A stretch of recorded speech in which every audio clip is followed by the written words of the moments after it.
Good morning and welcome to my kitchen. It is that time again. It's time for Christmas recipes. Now today I have got a delicious recipe from the new book. Don't forget you can get these for Christmas presents, signed and delivered. But look, we're doing a chocolate Swiss roll with clementine. Absolutely delicious. What Christmas isn't perfect without a Yule log? And this one is delicious.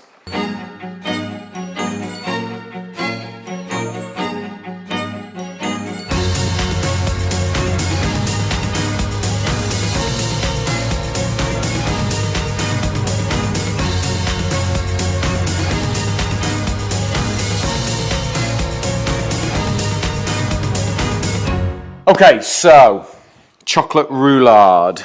Okay, this is dead. Look, if I can make it with him, you can make it. All right. So Thomas, 4 eggs, please, into there. So the idea with a roulade, it's what's called a fatless sponge. Okay, so you don't normally with cakes, it's like equal amounts of sugar, butter, beat them together, add your eggs, fold your flour in, you got a cake mix. With this, it's 4 eggs. Add in your sugar, and then Tom is going to whisk these up till they're really voluminous. That's a good word. Voluminous. No, I can't.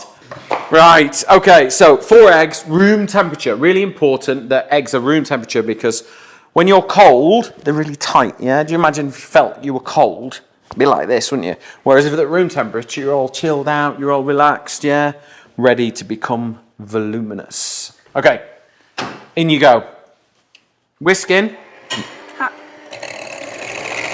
Okay, whisk until they're doubled in size. Ultimately, the sugar needs to have been dissolved into the eggs. This is where we're creating the air.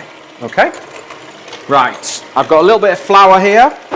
I've also got some cocoa powder, some icing sugar, and some baking powder. I've got some vanilla that can go in. Turn it up, Tom. And then I'm going to zest some clementines into here while you're busy doing that. So remember, if you've got any questions at all, post them in the comments and below. If they're for me, I will answer them as quickly as possible. If they're for Thomas, I'll have to get him to answer them for you. He's only come on to cook because he wants to promote his YouTube channel. No, I don't. Do you not? No. Okay. Yeah, so you could easily do, say, a lemon one and change the cream up, put some flavours in there, something like that. You could do a nice coffee one. Do you remember the coffee curd that we used to make? You could put Nutella in it. You see? All sorts, really. Just think of a flavour combination that you love and work it in. What you've got to remember, though, is you don't want to add any fruit flavours that are adding moisture to the cake. So zests from citrus, perfect. But you could add maybe some almond extract into there.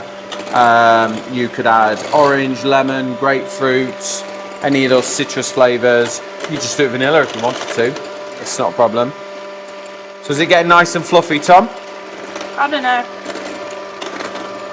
So, little tip for you.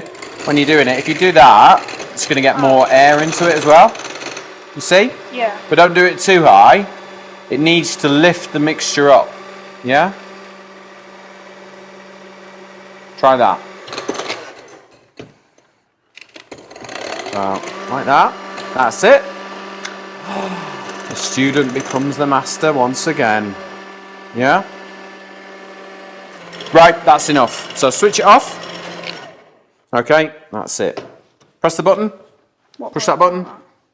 There we go.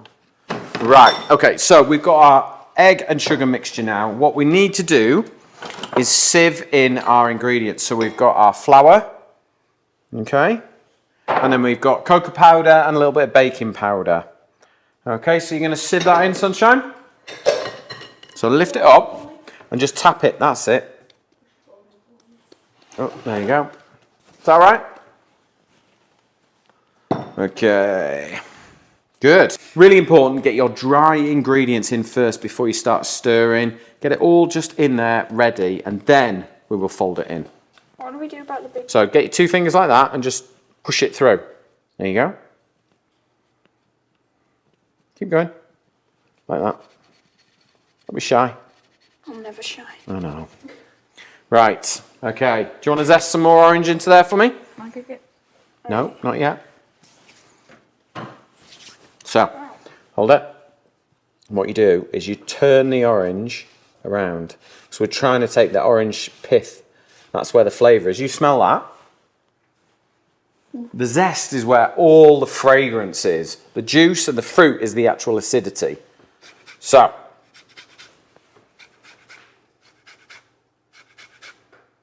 but we're going to use the oranges in a minute. Do you want to do one? Have another go? Okay, so while Tom, if I just move you over there, Tom, you keep doing that. I've got a baking tray with some parchment paper on here. What we're going to do is take our sieve and just dust some icing sugar on here.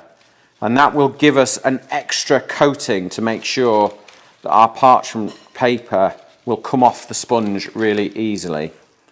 So, if you get the recipe, you'll notice there's 2 measures of icing sugar. Right, so that's ready to go. How are we doing? I'm not sure. That's all right, that's fine. That'll do. So give that a tap on the glass, and that'll get all the zest off. That's it, that'll do. Right, now we need to fold. So we're going to, you're right-handed, aren't you? So you hold the spoon there and the bowl there and turn them till they get to there, yeah? Yeah. Yeah? So in you go. Like... So that way, so like this, Yeah. and fold them in, yeah? So what you're trying to do is maintain all the air inside the sponge. You don't want to knock all that hard work that we did in there. So just fold it in nice and slowly, Tom. So there's another way to do it as well. You can also do it like this. So you lift it and then put it into the middle, yeah? Like that. But you've got to make sure you don't lose all the air. Otherwise you're going to end up with a very flat sponge. Yeah? You see all that air? Can you see it? Mm. Yeah? So the lightest of touch, spin the bowl like so. Right, and then I want you to pour it straight onto there, Tom. Yeah? Pour that into there. Off you go.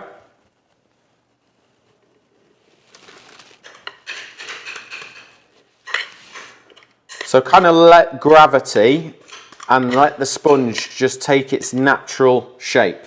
Don't force it, that'll do. Just go pop that to wash.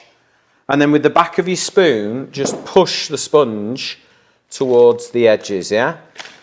But what you don't want to do is drag in the icing sugar that we've got underneath there. Okay?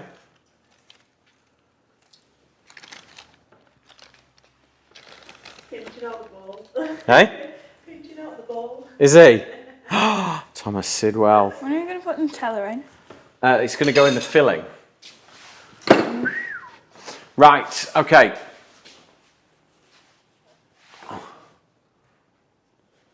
Okay, right. Okay, preheated oven, 180 degrees. That's going to go in for 12 to 15 minutes till it's fully baked, all right? And then we're going to get on and get the filling ready. So that can go in there. Okay, Tom? Yeah. Right. I need your very good whipping skills again. So I've got some cream here. Ready? You're going to whip that. I'll get you the electric whisk. Where is it? Oh, here it is. Right, electric whisk. In you go. Whip that. Off you go. If I just move you over to there a touch, I'm going to show you what to do with the rest of the oranges. Now, we've only used the orange zest in the recipe, okay? We are going to make sure that we use it fully. I'm going to take my oranges, cut them in half, and then we're going to put them into a pan with some sugar and some water. Okay? Keep going, Tom. I'm going to add in some granulated sugar and then a little bit of water, and we're going to bring it up to the boil. Once it's boiled, so just a splash of water, pop that on there. Once that's simmered and boiled for about 10 minutes, what I want you to do is get a stick blender, blend it until it's smooth, pour it through a sieve, and then what you end up with is this lovely liquid. Now, Tom, you have a smell of this. Tell me what it smells of. I don't know. You don't know? Got a taste? No. Have a taste. It's nice. Yeah, oranges. All it is that blended up. So we've just blended the oranges, we've cooked them till they're soft. They'll blend, force them through a sieve, and that's it, you're done. And then all we're going to do is add some into our filling. And you've got the most incredible, intense, fresh orange flavour. Right, are you going to go and get your Nutella? Yeah. Yeah, I thought you were. Thomas is going to add a little Nutella into this.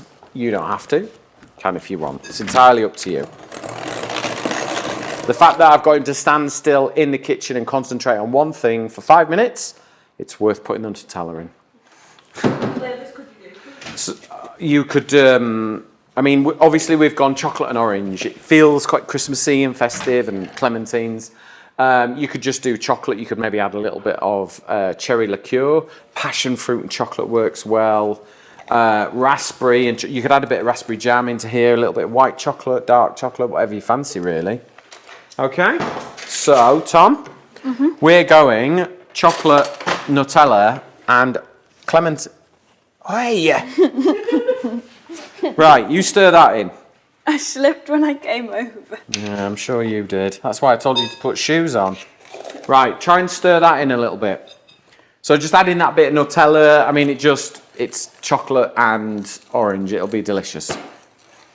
Give it a good swirl in. Once our cake is cooked, I'm going to show you how to roll it. You then leave it to cool, which I'll show you how it's done. And then we will fill it with our clementine and Nutella filling. Our roulade has been in the oven for about 12 minutes. So let me just carefully bring it out. Time is of the essence. So you can see how it's cooked. You just press and it springs back. Smells nice. Okay, well, it's chocolate, isn't it? Yeah. Ticks your box, isn't it? Yeah. So lift it and we're going to roll it up. It's really important that you roll it when it's warm. Okay, so let's turn that over. And then carefully lift the tray off, which is easier said than done. There we go. Right. Okay, Tom, you ready? Need your help here.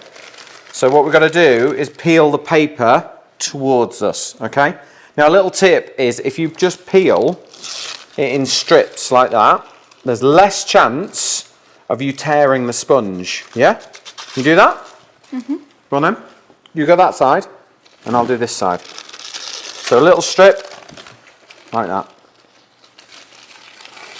And the moisture of the sponge as well allows it to just peel away. Less chance of tearing the sponge. Top tip there for you, Emily. No. Top tip. Well done, sunshine. Right, now we roll it while it's warm because it's at its most flexible. Okay. Oh, we did it this way, didn't we? Yeah.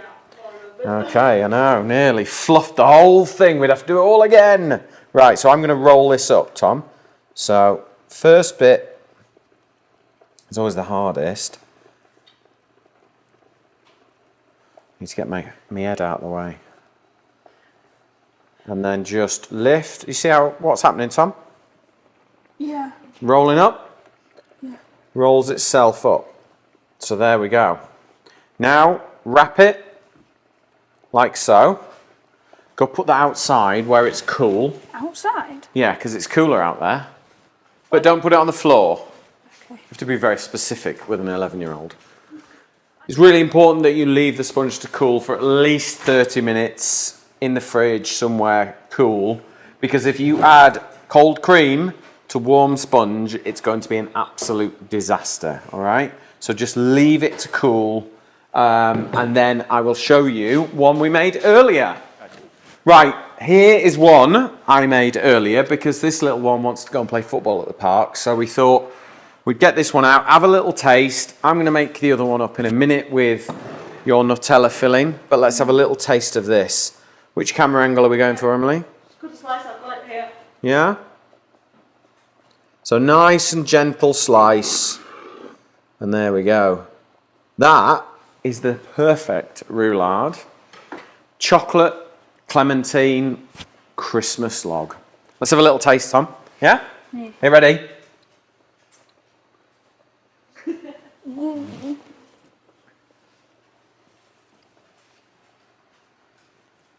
Not too shabby.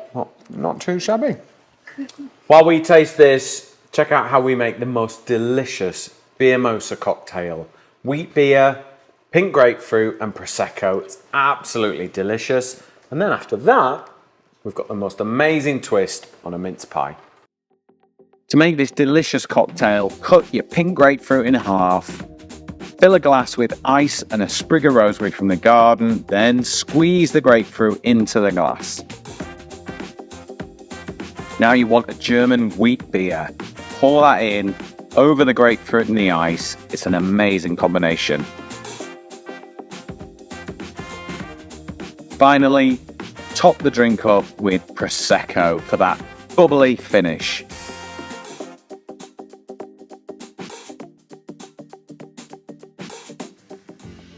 To make my fruity mince pies topped with pistachio, first take all your dried fruits, add them to a pan. Then take your clementines and zest all that lovely orange pith into the pan, along with a good glug of red wine. Bring it up to the boil so that all the fruit swells up. Along with your spices, I've added cinnamon and star anise. While that's cooking away, peel your clementines and cut each segment in half before adding to the dried fruit. Mix it, stir it all together and put it to one side. Now, to make the crumbly topping, take the flour and the butter and rub it together to create a crumble texture.